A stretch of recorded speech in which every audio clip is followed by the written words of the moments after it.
Salut les pirates, bon mardi, veille de formation, de sortie de formation. On a été dans le mindset cette semaine, de comprendre le bon mindset pour réussir à récupérer son conjoint, mais aussi à tout réussir. La semaine prochaine, on va parler de persévérance, parce que c'est une autre qualité de pirate qui fait que l'on peut réussir tous nos projets avec la persévérance, puisque quand on est avec la persévérance, le temps devient notre allié tout d'un coup, et ça c'est bon. Alors encore parler de mindset aujourd'hui, puis on ira voir quelques histoires de pirates en fin de vidéo. Vous adorez ça, vous adorez que je parle de vous et je vous comprends. Et voir ce que vivent les autres, les réussites des autres, les doutes des autres vous permettent de dire je ne suis pas seul. Finalement, les histoires à 80% se ressemblent et les pirates qui sont arrivés à 80% ont fait les mêmes choses avec la mise en application de différentes formations. Alors ne prenez pas toutes les formations que vous avez en descriptif de cette vidéo, vous avez un catalogue avec 95 formations, mais justement j'ai fait des petites briques de formation qui dure 2h30 et vous ne prenez que ce qu'il vous manque. Si vous savez déjà avoir de l'humour, ne reprenez pas la formation sur l'humour. On ne fait pas des mastodontes de formation ici à 2000 euros, on fait des petites formations qui vous apportent ce dont il vous manque. Et si vous manque le mindset de gagnant, c'est le type de la formation de cette semaine. D'ailleurs, vous vous êtes régalé avec cette formation. On va continuer à se régaler, c'est bon ça. Donc comprendre ce qui vous motive et vous donne déjà un premier mindset, c'est connaître vos valeurs, c'est précieux, c'est authentique et ça va vous aider à convaincre votre conjoint en crise si vous avez des valeurs. Alors non pas parce que vous allez donner des arguments qui vont faire mouche, ça ne sert à rien face à de l'émotionnel, mais vous allez avoir une régularité, une constante, vous allez faire passer des bons moments à votre conjoint et au fur et à mesure, quand ça va se dégrader avec pansement, qui peut être une personne, qui peut être des amis, qui peut être un sport, ça se dégrade. Forcément, mathématiquement, toutes les relations se dégradent, surtout quand au départ elles sont un peu pourrites, comme on dit. Eh bien, au fur et à mesure, on va réussir à montrer qu'on a changé. Donc c'est votre nouvelle personnalité, votre nouvelle mindset de gagnant qui va vous permettre de jouer le rôle décisif dans votre capacité à convaincre que vous avez changé et que vous êtes la bonne personne pour votre conjoint, même s'il en a douté à la fin de la phase 2 parce que vous n'avez pas fait forcément ce qu'il faut. Donc vous allez montrer que vous êtes capable de vous impliquer dans la relation, de changer, de montrer que vous correspondez à une vision qui correspond à la phase 4 du couple, c'est-à-dire être un homme ou être une femme et pas seulement un papa ou une maman. Avoir cette grinta, avoir cette légèreté, pouvoir badiner, pouvoir avoir de l'humour, pouvoir sexualiser, en fait être un homme ou une femme que l'on veut. Si vous arrivez à communiquer de façon positive à ce sujet par votre façon de faire, vous allez y arriver. Vous vous souvenez de Ty Chris, qui était un skater de l'extrême il y a quelques années, il voulait sauter de la tour Eiffel en patin roulette, en roller, et il a essuyé évidemment plusieurs refus devant son projet de faire ce saut du premier étage. Eh bien, qu'est-ce qu'il a fait? Au lieu de se dissuader au bout de 3 ou 4 refus, eh bien, il a pris les avis contraires comme des apports à sa réflexion sur la façon de présenter son projet de sauter de la tour Eiffel en skate, et du coup, il a su monter des côtés beaucoup plus pragmatiques d'un projet fou. Donc souvent, votre conjoint, dans son délire, vous dit des choses cohérentes, des tutos qui vous permettent de dire ah ben oui voilà, j'ai pas été assez comme ça ou j'étais trop comme ça, et ça vous permet d'y réfléchir et de prendre la formation qui va vous permettre d'être plus léger, d'être moins lourd,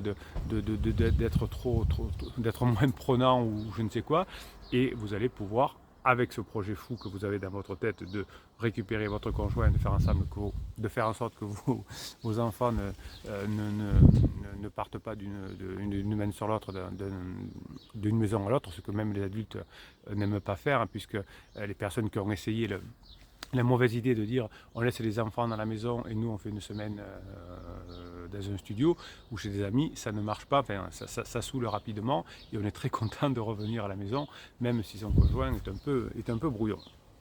Donc vous allez connaître vos propres valeurs, d'ailleurs vous avez une formation pour apprendre à connaître vos propres valeurs et pour reconnaître, je vais être attaqué par une abeille ou une guêpe, on ne sait pas, j'ai pas eu le temps de voir, et vous allez rayonner de votre passion, vous allez montrer ce que vous avez appris, vous allez montrer que vous êtes fort. Il est important de connaître ses propres valeurs, les connaître et les faire rayonner. Si vous avez un soi, comme on dit, authentique, alors ça va vous demander des exercices, vous les avez dans les formations, ça va vous demander de la douleur, mais c'est nécessaire d'apprendre à connaître ces valeurs pour avoir le mindset dont je vous parle dans la formation de cette semaine. Donc je vais vous donner un premier exercice qui est en plus de la formation, si vous voulez.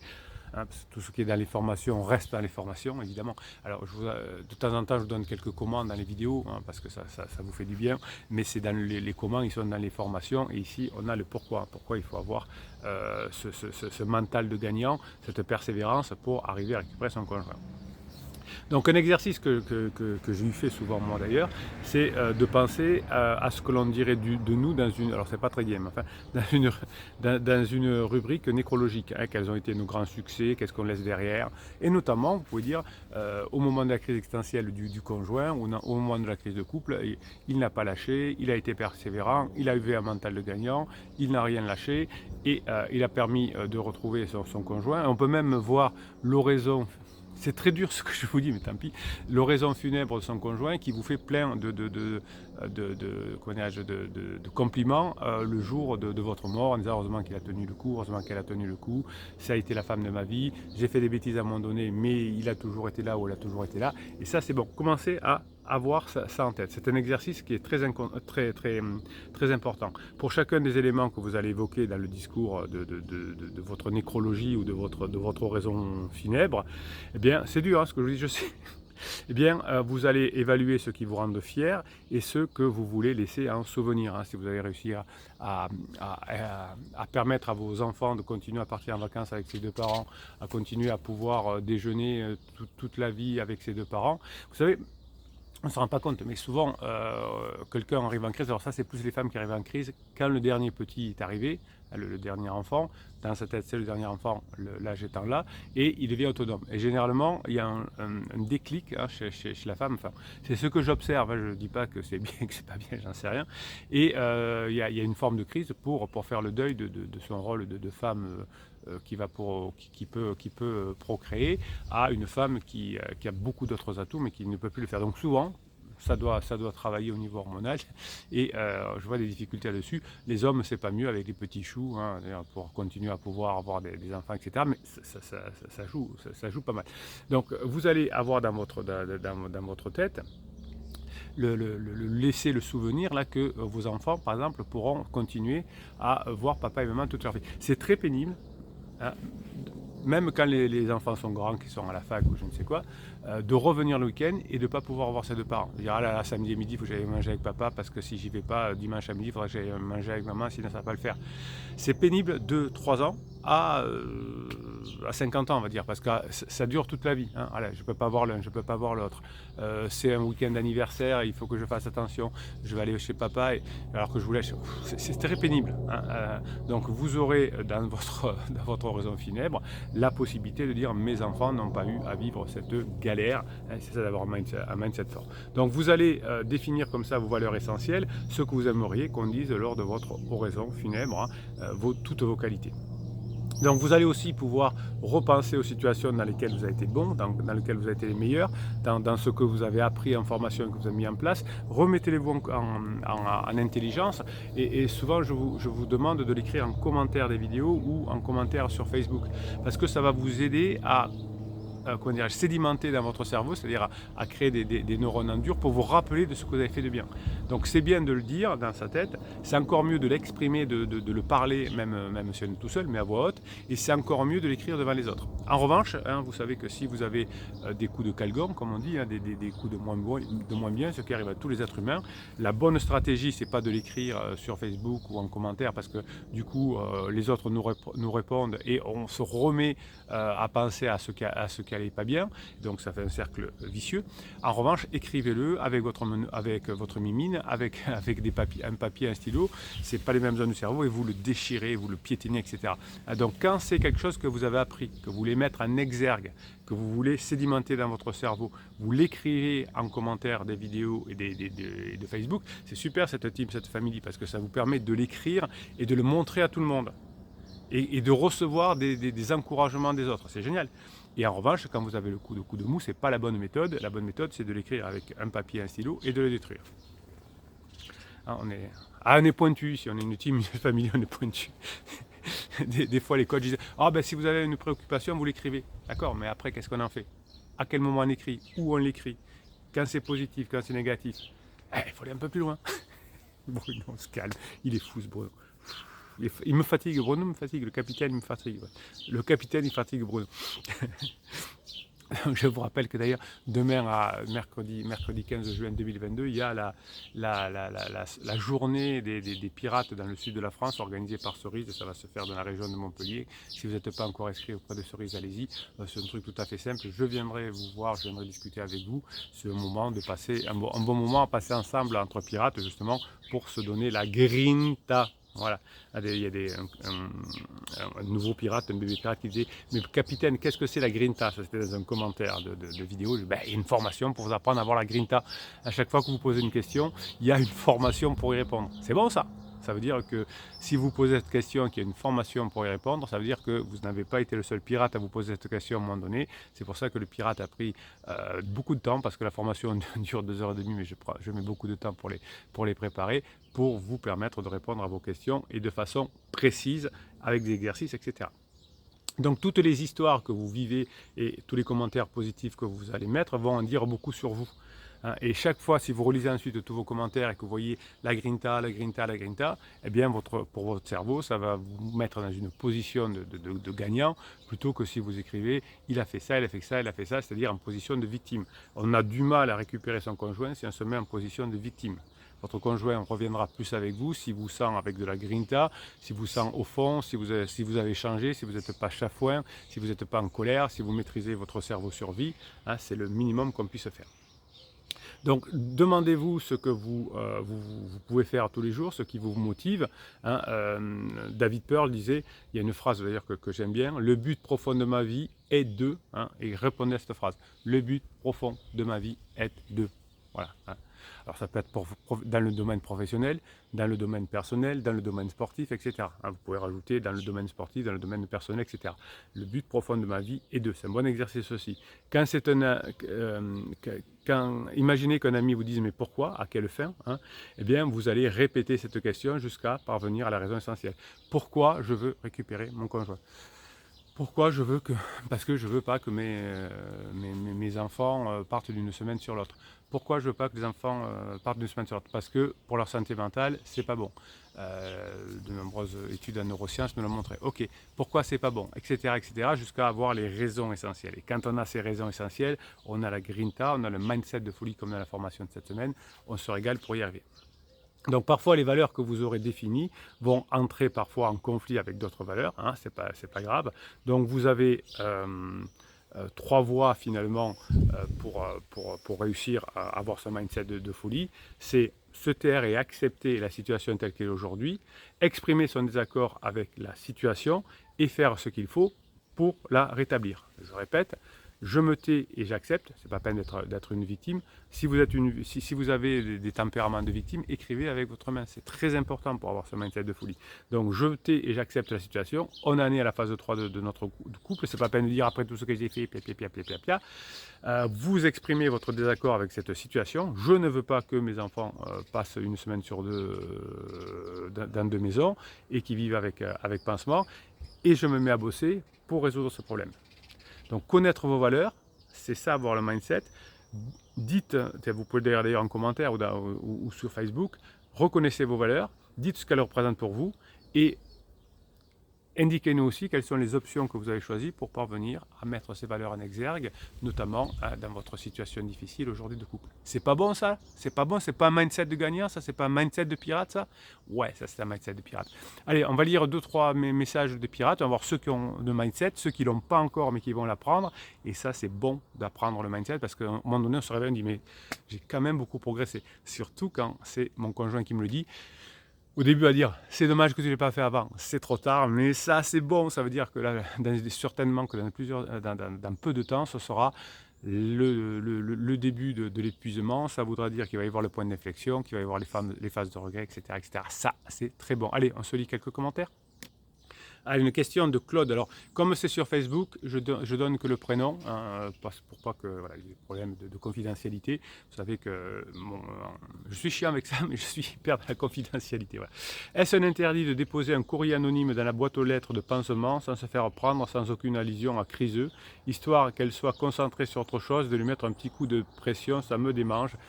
Oui, vous avez du stress, ça se sent, hein, Claude, ça fait mal, hein, le pansement. Mais je vous dis, je vous le redis ici, il n'y a pas de relation à trois, vous, votre criseuse et pansement. Votre criseux, Claude, je sais pas. Criseux, donc c'est une femme. Donc il y a vous, il y a criseux et il y a pansement. Donc la relation entre, il n'y a pas une relation à trois, il y a trois relations à deux. Vous et pansement, c'est une relation. Vous et criseux, c'est une relation. Pansement et criseux, c'est la troisième relation. Vous et pansement, on oublie la relation. Pansement et criseux, on oublie la relation. Mais vous, entre vous et pansement, on bosse dur. Entre vous et criseux, pardon, on bosse dur. Et comment on fait évoluer la relation entre vous et criseux? Eh bien, en bossant dur sur moi, en montrant qu'on a changé, en faisant du léger. Et chaque fois que ça va s'améliorer, vous verrez que les autres relations vont diminuer. Vous n'aurez plus besoin de penser à pansement. Ah, c'est cool ça. Vous n'aurez plus besoin vous constaterez qu'entre pansement et criseux, ça se passe plus mal, quand ça se passe mieux entre vous et criseux. C'est bon ça? On y va, on y va, on y va. Allez, un autre WhatsApp. Hello les pirates de Caroline et le capitaine. J'étais parti 3 jours en week-end et je n'ai pas appelé criseuse car rien d'important à lui dire. Elle vit avec pansement. Et tout d'un coup, message sur WhatsApp il y a quelques minutes. Je vous rappelle que criseuse n'appelle jamais Caroline. Comme je suis en train de continuer, comme je suis dans un train, j'ai continué à chatter avec elle. Oui, bon, alors, je déconseille le chat par SMS, mais si on est dans un train, on est aussi poli quand on est pirate, on ne va pas saouler les autres autour de ça, de ça. Elle me demande si ça va, je lui réponds ça me va. Elle me demande s'il n'y a pas de dégâts avec la grêle sur le toit de la maison. Des banalités, hein, des badinages. J'étais pas à la maison, donc je ne pouvais pas savoir. Donc je verrai cela en rentrant. Je voulais savoir si je travaillais aujourd'hui et aussi si tu vas bien. Donc tout va bien. Elle revient maintenant une semaine en juin à la maison pour diverses fêtes. J'ai la grinta. Et oui, Caroline, si vous bossez à fond, vous aurez la grinta. Ça, c'est bon. Est-ce qu'il y a d'autres choses? Une belle photo de pirate, tiens. Hop, on y va. Bonsoir les pirates et capitaines. Je me sens pas bien, dit Marielle. Je recommence ma dépendance affective. Eh oui, mais si vous ne bossez pas aussi, vous avez une formation sur la dépendance affective. Là, vous devriez dire, oh purée, je recommence avec une dépendance affective, aidez-moi les pirates, je fais ma formation, encouragez-moi pour que je sois, comment dirais-je, résistance persévérante sur ma formation de dépendance affective. Alors, qu'est-ce qu'elle dit? Mais jeudi, mon criseux vient à la maison juste pour un câlin, puis il repart 2 heures après. Eh oui, mais vous avez plein de pirates qui seraient OK pour que leur conjoint vienne à la maison et fasse un câlin. Vendredi, il va avoir pansement le soir. Il me souhaite bonne nuit par message. Oui, mais si... Pourquoi vous ne l'appelez pas vendredi? Pour lui demander un truc et pour continuer à surfer sur ce que vous avez fait jeudi. Et jeudi, il vient faire un câlin à la maison. Vendredi, pas de nouvelles. Vous faites un silence radio. Je sais qu'il est allé à un mariage avec elle et qu'il a présenté officiellement à ses copains. Non, c'est pas officiellement. Là, vous voyez, vous n'êtes plus du tout. Alors, il vient à la maison. Qu'est-ce qu'on fait? On provoque le désir, on donne à fond intense et intensité puissante et puissance. Le lendemain matin, on en profite pour appeler, pour dire qu'on a oublié un truc, pia. Le jour du mariage, pendant qu'il est au mariage, on appelle pour dire quelque chose d'important. Plutôt que de dire, il a présenté officiellement ses conjoints. Vous avez la possibilité. Votre conjoint, là, il hésite entre pansement et vous. Mais mettez-moi l'intensité, la puissance, Marielle, enfin.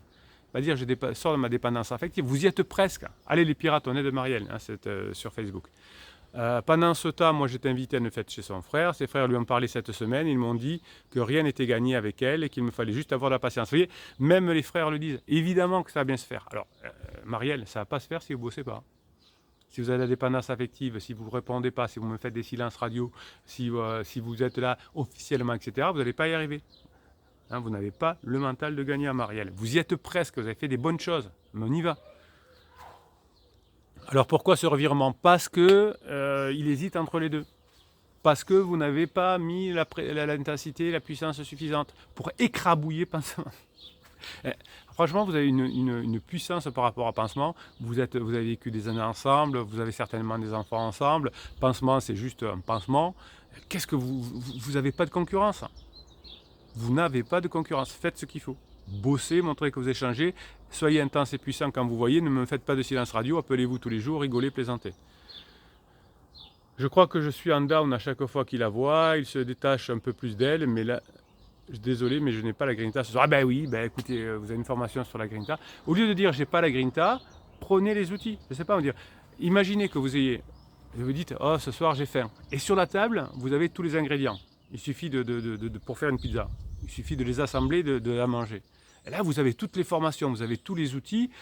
Et vous écrivez, j'ai pas la grinta. Allez, on est avec vous de tout cœur. Vous allez arriver, pensez à vos enfants si vous en avez, pensez comme on a vu là, à vos valeurs, pensez à cette grinta, pensez à tout. Il faut y arriver.